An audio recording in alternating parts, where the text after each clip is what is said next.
All focus for the Philadelphia Phillies remains on the field as they buckle up for this playoff run with their seeding just about secured. However, there are quite a few storylines bubbling beneath the surface with Dave Dombrowski and John Middleton facing some crucial decisions coming this offseason. We do have a new report hinting at where the Phillies' minds are at regarding several of these big-ticket free agents that they have to decide whether or not they will be back in Philadelphia. I do want to dive into exactly what is being reported at this stage in this game and why this makes this playoff run such an important moment for this Phillies franchise in its entirety. So let's get right into the story of today. I'm going to start off with this article from On Patterson, which we're going to be leaning on pretty heavily in this article. Shout out to Tim Kelly Sports, and this piqued my interest here with the caption on the post saying, "The Phillies will likely extend 2 qualifying offers this offseason, with one going to Kyle Schwarber and the other going to Ranger Suarez. We now have a pretty good idea of what that offer will look like." And to interject a little bit here, the bare bones of what a qualifying offer is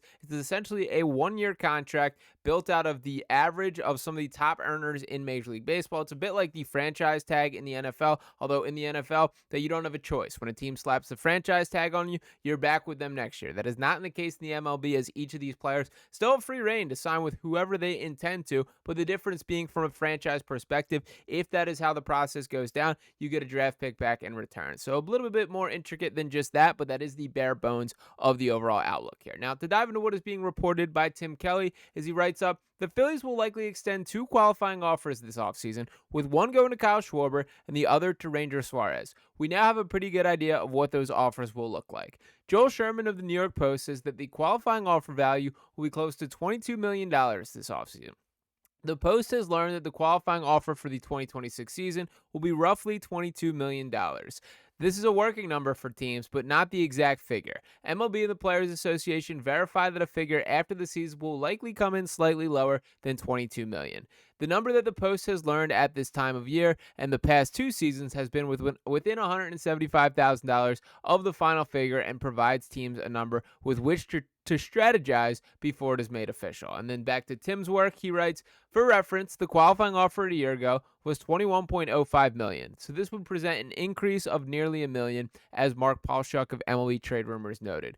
Quote, the value of qualifying offer is determined by calculating the mean salary of the league's 125 highest paid players. So all potential free agents can thank Juan Soto and a few at the top for helping to bring that number up this year. Now, to continue on a bit, he writes, as I continue on to the next part, that Schwarber, who has clubbed 53 home runs in a career year, will certainly receive a qualifying offer from the Phillies. He will also certainly decline the 1-year deal in the neighborhood of $22 million and test free agency if he and the Phillies haven't worked out a long-term deal in the meantime. For what it's worth, the prevailing perspective in the sport seems to be that the Phillies will retain Schwarber, who has become a franchise icon. And I do think that the Schwarber outlook is the most cut and dry situation out of all the players that we will soon get into.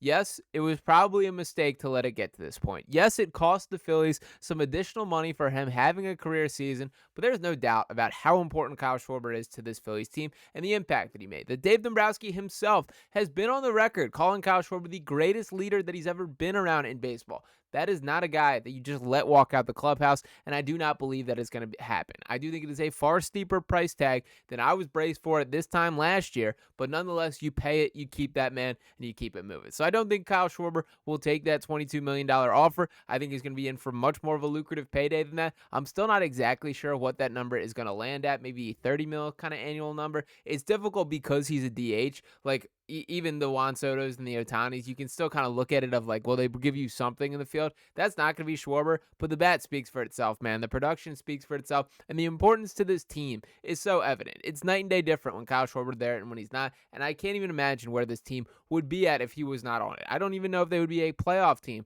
for this season if you just directly remove Kyle Schwarber from this lineup here. Now, to continue on a little bit with this article here, that it writes beyond, given that Suarez has a 2.84 ERA, I believe this was before yesterday's start, over 24 starts this season, he's pretty certain to get a qualifying offer as well. He might not be quite as much of a lock as Schwarber to decline it, but that still seems to be the overwhelmingly likely. Suarez hired Scott Boras to be his agent last December, so he'll likely go to the highest bidder on the open market. Exactly how the Phillies and pitching-needy teams will view Suarez as a free agent is unclear. In parts of 8 seasons, he has a 3.31 ERA.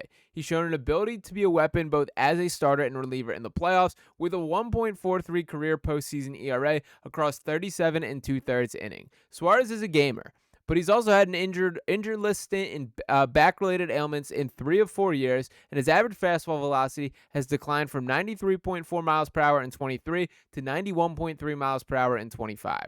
These will all be considerations when the 30-year-old seeks 5 years, give or take, as a free agent. It should be noted that just because a player declines the qualifying offer doesn't mean they can't ultimately return to the team after testing free agency. Both JT Realmuto and Nola declined qualifying offers from the Phillies, saw what the open market had to offer, and re-signed with the Phillies. If anything, the Phillies would have an advantage in re-signing both Schwarber and Suarez if they decline qualifying offers, because any other team would have to surrender draft pick compensation to sign them in free agency. Now, the Rangers-Suarez situation is a bit more complicated for all the reasons that he laid out. There is something to the decline in the overall pace of his fastball there. That is not a good sign for a pitcher. Now, Ranger directly has never been a guy built upon power, that he's strategic.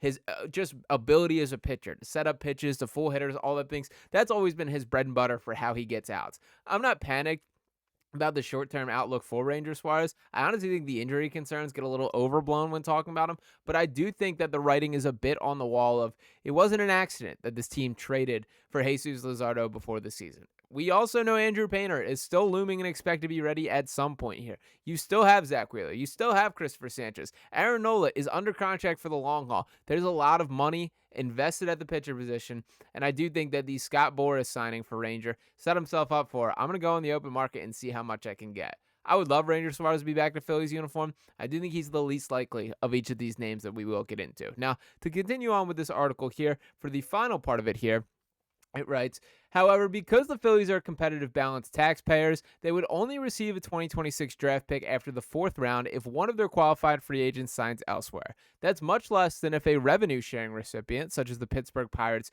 or Milwaukee Brewers, lost a free agent who declined a qualifying offer and ultimately signed for $50 million or more elsewhere.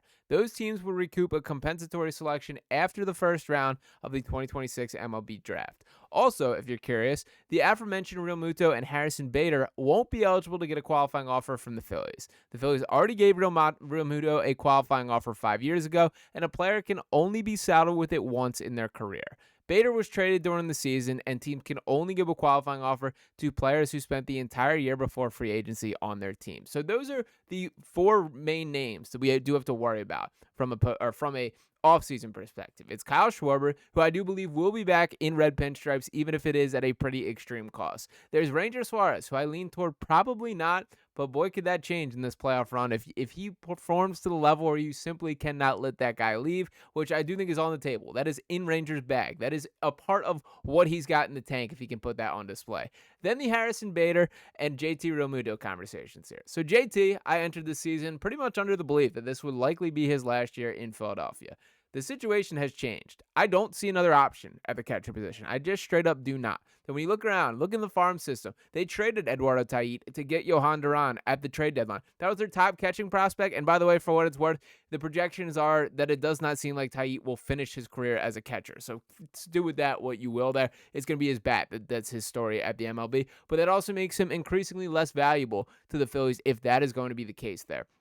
The other catchers on roster, we know what Garrett Stubbs is at this stage of the game. I mean, they called him up to the major leagues just to be the party guy, essentially, for the closing of the season. Rafael Marchand, the Phillies gave him every chance to just earn it, to, prove that he's pushing JT a little, particularly in the early parts of the season before JT's bat went around. There were active chances that they were trying to have this guy carve out a niche, and he just didn't really for this Phillies team. I think Marchand's fine. I don't think he's a bad baseball player. I also don't think there's a world where he takes a leap and can be an everyday starting catcher either. And when you look around the rest of the free agent market, that even this version of JT Realmuto, who is not remotely what he once was at his peak, there are very few catchers that are just better from a production standpoint. It is a tough position to have that level of impact at the plate, and JT has been pretty much on a tear. So it isn't ideal given the wear and tear that he's got in his body and his age at this stage of the game, but JT Realmuto still brings something to this Phillies team. I mean, to look at his numbers for this year, JT's got 12 home runs, 52 RBIs, a .318 on-base percentage. Across his 488 at-bats, has 127 hits there. He is 34 years old, but I think JT's holding up just fine. that is a foxhole guy. That's a guy you want to go to battle with. I do think JT ends up back in a Phillies uniform. Now, the more complicated guy, Harrison Bader. Now, I can't believe what a seamless fit this has been. That I think all of us collectively undersold what the impact that what he would bring to this Phillies team. He has been the difference for the outfield perspective, and frankly, there's been stretches since he got here where he's just straight up been the Phillies' best player. That is nuts and not something I expected from Harrison Bader here. He has a $10 million mutual option that it's, of course, between him and the Phillies to decide there. I do think it is fair to assess, and I was sort of skeptical of this for a while, that he might have played himself to a healthier contract than that. That I think Harrison Bader has a right to walk in that office and be like, listen, I think I played like more than a $10 million guy to close that second half of the season. Let's not forget, $10 million, same contract that Max Kepler got this past offseason, and Bader has brought significantly more to the table. And by the way, there was more to go off for Bader than was the case with Kepler previously. Like when creating the value for that contract coming into the year, the expectations for Kepler were below what Bader is performing as. So with that in mind, I do think that drives up the price a little bit. It's going to be interesting to see. I don't want to see this guy leave Philadelphia, but there's a lot of complicated questions here. What is the vision for Justin Crawford here? We did not see him at the Major League level. Is Johan Rojas a closed book? Is that era in Philly over? Those are two guys to keep an eye on. And of course, what happens with Nick Castellanos? I can't imagine that the drama that is stirring up or attempted to be stirring up right now just settles when there's an actual chance for him to leave. We'll see how that all concludes itself, but the outfield is a complicated question right now. There's a lot to go down with this Phillies team. There are a lot of changes that are set to occur this offseason one way or another. And that is why that this playoff run is so incredibly important. We've seen this team get almost over the edge, make it to the World Series, look like they're going to win it. They're World Series favorites right now. This team's got to find a way to get the job done. One way or another, or regardless of what happens, there is going to be a lot of changes on this roster for what the opening day roster looks like next year.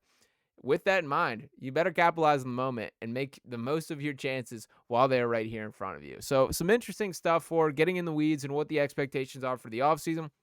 But I think this entire Phillies roster should be feeling the pressure of what's to come if they do not get the job done this year. But let me know what you guys think about that. And I would love to hear your rankings of those four names in the comments there. So Harrison Bader, JT Realmuto, Kyle Schwarber, and Ranger Suarez there. Prioritize your level of importance for bringing each of those guys back. Make sure you're dropping that comment below.